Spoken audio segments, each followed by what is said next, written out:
A water-damaged parchment sits inside a cedar box in a church in Axum, Ethiopia, and it has not left that building in over 400 years. It contains chapters from a book the church banned, buried, and called dangerous. Those chapters describe a sealed structure on the floor of the ocean. Not a vision, not a metaphor.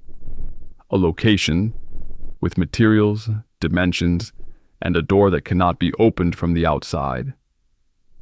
And whatever is inside that structure, according to the oldest manuscripts we have, is still there, still sealed, still breathing, and God did not lock it away because it was weak. The text. Nobody was supposed to read. Let's start with a number. 11. When archaeologists pulled the Dead Sea Scrolls out of caves at Qumran in 1947, they found 11 separate copies of the Book of Enoch buried in the same place where communities of devout Jewish scribes had carefully preserved their most important texts. 11 copies of Enoch. More copies than were found of Exodus. More copies than Deuteronomy. More copies than most books that made it into the Old Testament and stayed there. Think about that for a moment. These were people who copied text by hand, which is not a fast process, and they made 11 copies of a book the church would later call unworthy of serious study. Someone thought it was worth preserving. Multiple someones. Repeatedly. The Council of Laodicea removed Enoch from the biblical canon in 364 CE. The official reason involved concerns about the Watchers, the angels who fell. But the council records also specify, and this part rarely gets discussed, that texts describing physical locations of divine punishment were specifically prohibited. Not spiritual locations, physical ones. The distinction is everything. A spiritual hell cannot be investigated. A physical location with geographical markers can be walked to, mapped, and theoretically found. The church understood that immediately. Enoch did not describe a vague spiritual abyss. He described a place with an address. The Ethiopian Orthodox Church, operating entirely outside Rome's reach, kept Enoch in its canon. They never removed it. They never banned it. And to this day, the oldest and most complete manuscripts of the Book of Enoch sit inside the Church of Our Lady Mary of Zion in Axum, behind walls that most Western researchers have never been allowed to pass through. That matters. We will come back to it. The manuscript trail. There are two primary sources for the ocean floor chapters of Enoch. The first is Fragment 4, Q206, stored at the Israel Museum's Shrine of the Book in Jerusalem. It contains Aramaic text from chapters 17 and 18, radiocarbon dated to approximately 100 BCE. That makes it older than every single book of the New Testament, older than the Gospels, older than Paul's letters. Whatever Enoch is describing in those chapters, it was being copied and preserved before Christianity existed as a category. The second source is the Ge'ez manuscript tradition, held by the Ethiopian Orthodox Church in Axum. The Ge'ez manuscripts contain the complete version of both chapters 17 through 19, which scholars call the Book of the Watchers, and the parallel material in chapter 69, the parable section. These two sources together give us overlapping testimony from completely independent manuscript traditions, both pointing at the same content. Dr. Michael Knibb, whose 1978 Oxford translation remains the standard scholarly edition, identified something that most popular accounts of Enoch skip entirely. He noted that chapters 17 through 19 use what he called geographical language inconsistent with symbolic literature. He meant something specific by that. Apocalyptic texts, the kind of visionary writing that fills the edges of the biblical tradition, deal in abstractions. They use vague cosmic imagery, unnamed locations, spiritual directions. North means something symbolic. East means something theological. Enoch's ocean chapters do not work that way. They use compass directions. They specify terrain features. They give material descriptions. Nib described the passage as reading more like a survey report than a vision. And if you have ever read a geological survey report, you know exactly what he means. Dry, precise, first person. Here is what I observed in this location at this depth. Dr. Ephraim Isaac, who produced the 1983 Oxford translation working directly from the Ethiopian Ge'ez manuscripts, noted something further in private correspondence later archived at the University of Manchester. The Ge'ez text contains vocabulary choices in the ocean chapters that do not appear anywhere else in the manuscript. Not in the heavenly throne room descriptions. Not in the vision sequences. Only in the ocean chapters. Isaac found this linguistically significant. He thought it suggested Enoch, or whoever wrote in his name, was reaching for new language to describe something that did not have existing vocabulary. You do that when you are describing something you have never seen described before. What Enoch actually saw. Chapter 17, verse 5. Enoch is taken beyond what the Ge'ez calls Bahi-A-B, the Great Sea. Not a river, not a lake, an ocean. He is brought to a place where, and this is his phrase, the waters above and the waters below converge, meaning the surface of the ocean and whatever lies beneath it. Verse 7 describes the floor of this place. Dark stone, smooth, cold, unlike any stone found on land. I want to stop here for a second because this detail is either the most remarkable thing in the entire manuscript tradition or the most uncomfortable one depending on your starting assumptions. Enoch is describing basalt. Volcanic basalt is the rock that forms the ocean floor. It is dark. It is smooth. It is cold. And no ancient human being had seen it. The deepest any person in the ancient world could dive was perhaps 100 feet on a very good day with exceptional lungs. The average ocean floor sits 2 miles down. The deepest points of the ocean approach 7 miles below the surface. Enoch should not know what the ocean floor looks like. The ocean floor was not mapped until the 20th century. And yet, chapter 18, verse 9. Enoch is shown a deep place where pillars of fire descend without end, falling downward into the ocean floor. These are hydrothermal vents, underwater volcanic structures that shoot superheated water, sometimes reaching temperatures of 750 degrees Fahrenheit, upward from the ocean floor. We discovered them in 1977 using submersibles. We call them black smokers because of the dark mineral clouds they release. Enoch called them pillars of fire. Same phenomenon, different century, different vocabulary, same thing. Now here's where the text moves from remarkable to genuinely strange. Chapter 18, verse 11.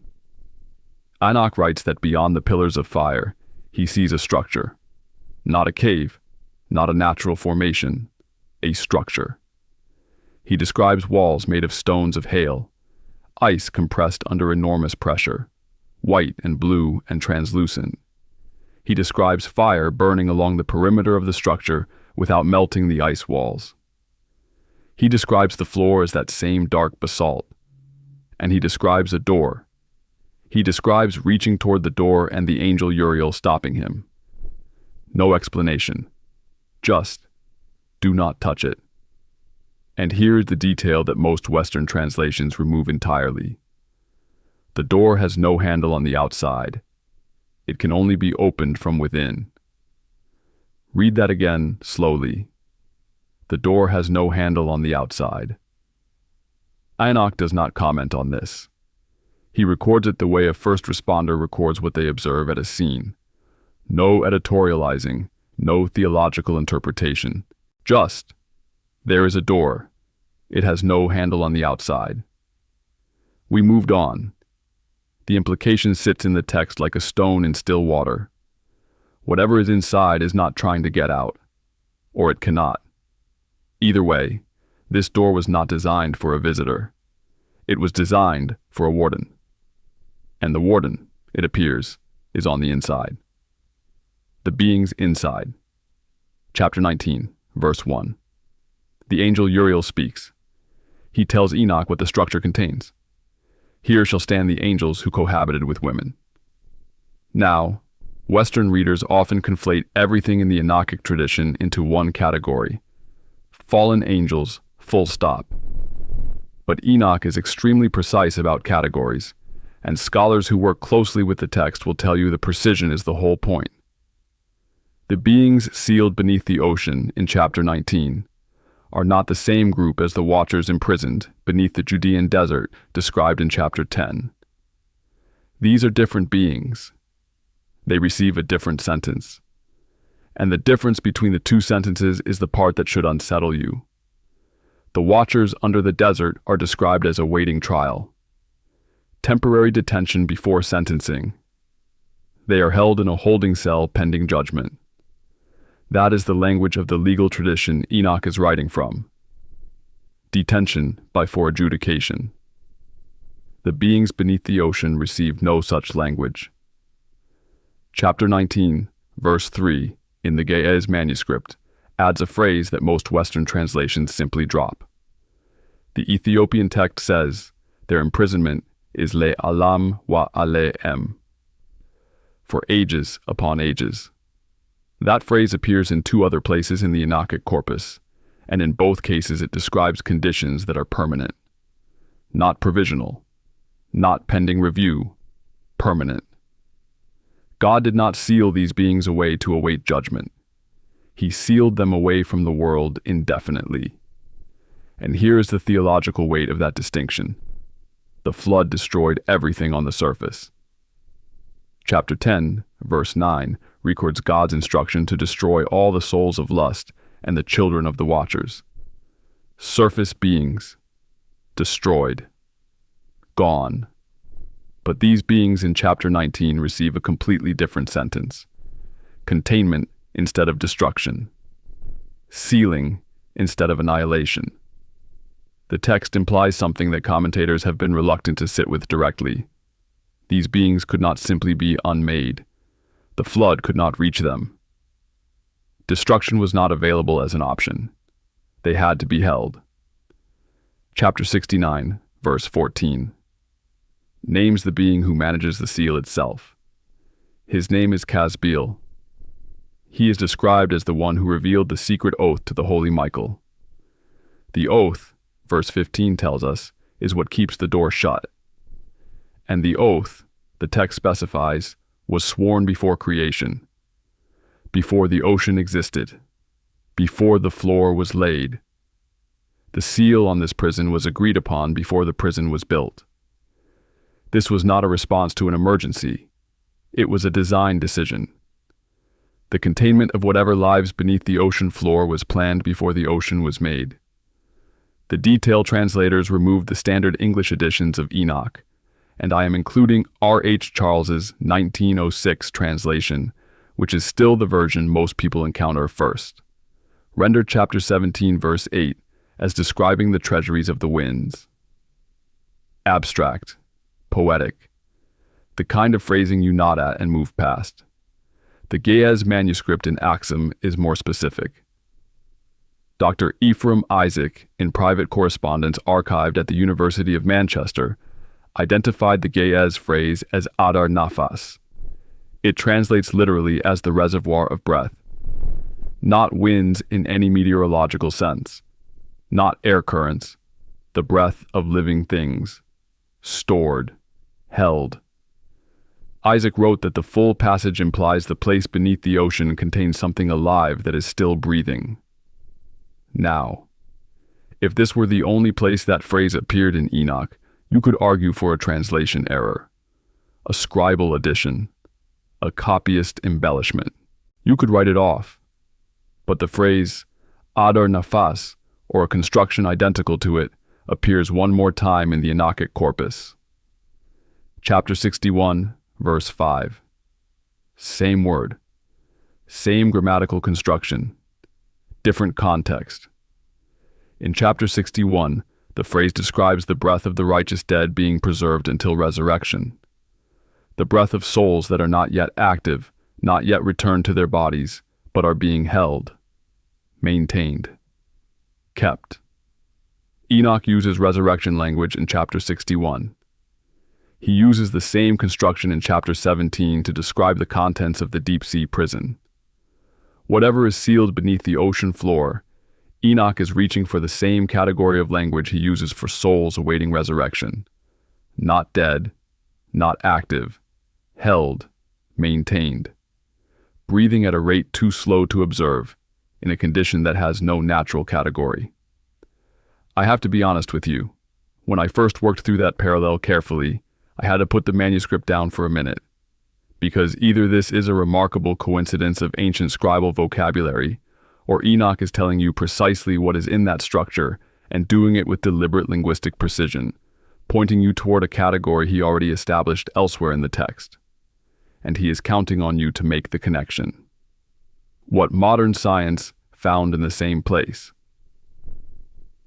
In 2020, a research team at the Japan Agency for Marine Earth Science and Technology published findings from a sediment drilling project conducted in the South Pacific Gyre. The South Pacific Gyre is the most biologically dead region of the deepest ocean on Earth. No sunlight reaches the floor. No nutrients circulate. By every conventional measure, nothing should be alive there. The team drilled sediment cores from the ocean floor and pulled up samples from rock layers more than 100 million years old, buried under more than 200 feet of sediment. Inside those cores, they found living cells. Not fossils, not biological residue. Living, metabolically active microbial cells, still consuming oxygen, still processing energy, still doing the fundamental work of being alive. At a rate so slow that the lead researcher, Dr. Yuki Morono, calculated one breath by their measurement takes approximately 10,000 years. Dr. Morono described the organisms as existing in a state that had no scientific category. Not alive in any conventional sense. Not dead. Just persisting. Waiting was the word he used in interviews. Just waiting. Enoch wrote this material around 200 BCE. In 2020, scientists found living things sealed beneath the ocean floor, metabolizing at rates that make an entire human lifetime look like a blink, in rock that formed before the dinosaurs existed. The text describes living things sealed beneath the ocean that are still breathing. The science found living things sealed beneath the ocean that are still breathing. I want to be careful here, because responsible handling of this parallel matters. These are microbial organisms. They are not fallen angels. But the structural parallel between what Enoch describes, something sealed in a permanent chamber beneath the ocean floor, alive but not active, breathing but not moving, held in a condition with no natural category. And what Dr. Morono's team found is not metaphorical. It is structural. The Woods Hole. Oceanographic Institution in Massachusetts conducted a follow-up survey in 2022, drilling sediment cores from the North Pacific. They found the same thing. Living cells. Ancient, dormant, still metabolizing. The Woods Hole team published their results in Nature Microbiology. Their paper noted that the organisms carry genetic markers unlike anything in the surface biosphere. They were not surface life that had sunk to the ocean floor and adapted over time. They were something else entirely. The paper described them as representing a previously unknown branch of life that has been isolated from the surface world for geological timescales. Isolated, sealed, alive, previously unknown. A branch of life separate from everything on the surface. Enoch said the same thing in different language 2,000 years earlier. What is down there, he wrote, is not like what is up here. The beings in chapter 19 are not described as fallen versions of surface beings. They are a different category. Sealed separately, sentenced differently, held in a structure specifically built for them before the ocean was laid. The suppression timeline. 364 CE. The Council of Laodicea votes Enoch out of the biblical canon. The ocean chapters are not named directly in the council records, but Canon 60 of the council prohibits texts that describe the physical structure of places of divine punishment. The ocean prison in chapter 17 through 19 fits that prohibition precisely. Around 400 CE, Jerome is compiling the Latin Vulgate. He dismisses Enoch's ocean chapters as confused accounts of creation, unworthy of serious study. He does not explain how a confused writer in 200 BCE accurately described basalt on the ocean floor. He offers no alternative explanation for the hydrothermal vent description. He just calls it confused and moves on. Jerome was a brilliant scholar. He knew exactly what he was doing. Around 410 CE, Augustine writes in the City of God that the ocean abyss passages in Enoch were borrowed from pagan sea mythology. Augustine also does not address the geological specifics. Neither man did. You would think someone would at least try. 1947. The Dead Sea Scrolls are discovered. 11 copies of Enoch surface at Qumran. The ocean floor chapters are present in multiple fragments. Early 1950s. The scroll publication project, coordinated by the École Biblique in Jerusalem, divides the fragments into categories by publication priority. Legal texts and community rules go first. Cosmology, angelology, and geography go last. The Enoch fragments describing the ocean prison sit unpublished for over 30 years after their discovery. 1976. Joseph Milik finally releases his edition of the Aramaic Enoch fragments. In his commentary, he describes the ocean floor passages as mythological elaborations without geographical content. The man who spent decades working with these texts, who had access to every fragment, dismissed the most geographically specific passage in the entire corpus as content-free mythology, without explaining the basalt, without explaining the hydrothermal vents, without explaining any of it. 1974. The Ethiopian Revolution. The new government classifies church archives as national cultural property. Access to the Aksum manuscripts, already restricted, becomes formally closed to outside researchers. Dr. James van der Kam of the University of Notre Dame, one of the foremost living authorities on Enoch scholarship, applied for access in 1988. Denied. Applied again in 1997. Denied. In a 2001 interview with Biblical Archaeology Review, van der Kam stated that at least 3 passages in the Ge'ez manuscript tradition are known to scholars only through secondary references and have not been available for direct examination in over 50 years. 50 years. We have had clearer access to the surface of Mars than to those manuscripts. The Norwegian ship and the redacted signal. In 2019, a Norwegian oceanographic research vessel called the Kronprins Haakon, operated by the Institute of Marine Research, conducted a deep-sea survey of a geologically anomalous region in the South Atlantic, approximately 800 miles west of Namibia. The survey detected acoustic signatures at a depth of 4 miles. The ship's instruments could not classify them. The lead researcher filed a preliminary report with the Norwegian Research Council describing the signals as inconsistent with known geological or biological sources at that depth. Not consistent with tectonic activity. Not consistent with any known deep-sea biological source. Inconsistent. Unclassifiable. The report was classified as a restricted internal document. A summary was published in 2021 with the acoustic data section redacted. Not summarized. Not paraphrased.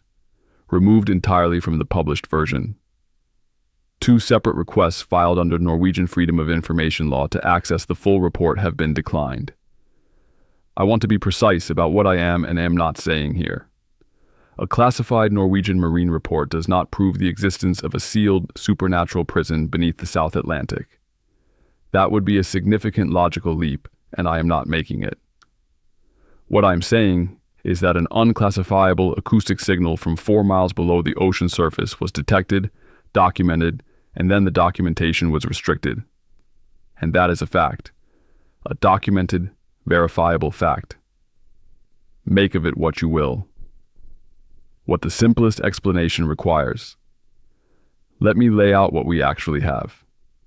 We have a text written approximately 200 BCE that accurately describes the ocean floor as dark, smooth, volcanic basalt. No ancient writer should know this. No ancient human had seen the ocean floor. We have the same text describing pillars of superheated fire rising from that floor. We discovered hydrothermal vents in 1977. We have the text describing a sealed structure on that floor, containing beings held in permanent containment rather than awaiting judgment.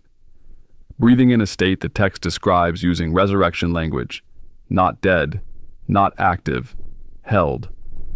We have modern ocean science discovering living organisms sealed beneath that same ocean floor, metabolizing at rates with no scientific category, in a state Dr. Morono described as just waiting, carrying genetic markers unlike anything in the surface biosphere, representing a previously unknown branch of life isolated from the surface world for geological timescales.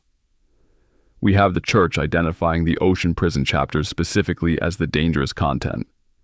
Not the cosmological visions, not the throne room descriptions, not the narrative about the Watchers, but the geographically precise ocean chapters. We have the Dead Sea Scroll fragments containing those chapters being deliberately held from publication for over 30 years, and then dismissed without any engagement with the geological specifics. We have access to the most complete manuscript tradition locked behind restrictions that have denied entry to the world's leading Enoch scholars for over 50 years.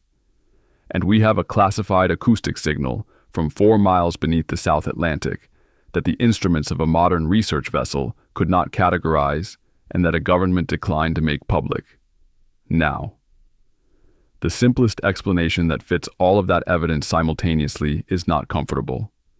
It requires accepting that a writer in 200 BCE had accurate knowledge of the physical composition of the ocean floor, the existence of hydrothermal vents, and the presence of living things sealed beneath ocean sediment in a permanent state that is neither death nor conventional life. And it requires asking how he had that knowledge. The two available answers are not equally comfortable. Either someone showed Enoch things no human being in 200 BCE could have accessed on their own, or the text is a remarkable coincidence of accurate geological description that has sat in banned manuscripts for 17 centuries, while we rediscovered everything it describes using submersibles and sediment drills. One of those explanations requires the universe to be stranger than we were taught. The other requires it to be stranger still. Here is what the Ge'ez text says at the end of the ocean chapters. In the version the Ethiopian monks preserved while Rome was busy burning copies. Enoch stands at the edge of the structure. Uriel is beside him.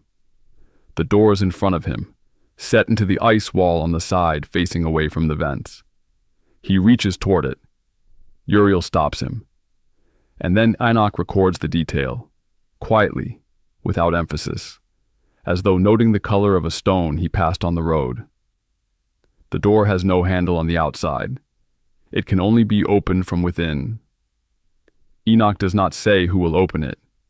He does not say when.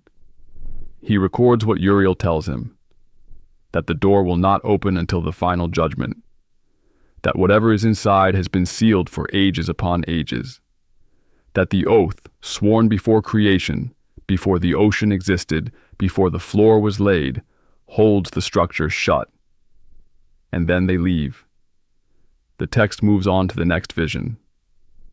Enoch notes the sealed door the way you note a locked room in a building you are being given a tour of. It is locked. We are not going in there.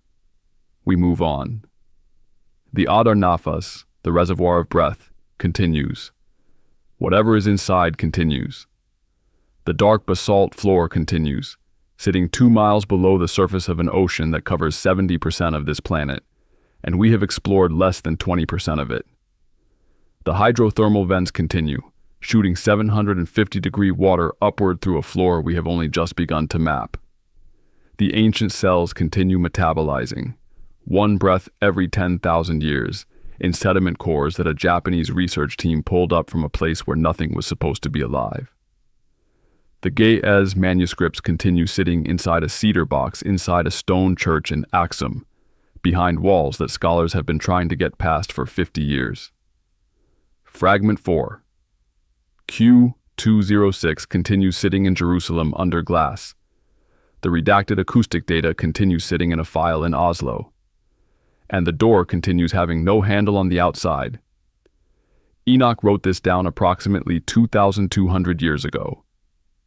He wrote it in the same plain, matter-of-fact tone he used to describe everything else he saw on his journey. The mountains, the rivers, the throne room, the angels. No special emphasis, no theological interpretation. Just, here is a structure on the floor of the Great Sea. Here are the materials. Here is the door. Here is what Uriel told me about what is inside. Here is the oath. Here is why it stays shut. The text does not ask you to be afraid. It does not tell you what to conclude. It just records what Enoch saw and leaves you standing at the same edge he stood at, looking at a door with no handle on the outside, listening to something breathe at a rate 10,000 years per breath, wondering what it is and whether the oath still holds. It does, as far as we can tell. The seal is intact. The door is still shut. And whatever made God choose containment over destruction, ages upon ages ago before the ocean was even laid, is still down there in the dark and the cold, on a floor made of smooth black stone, exactly where Enoch said it was.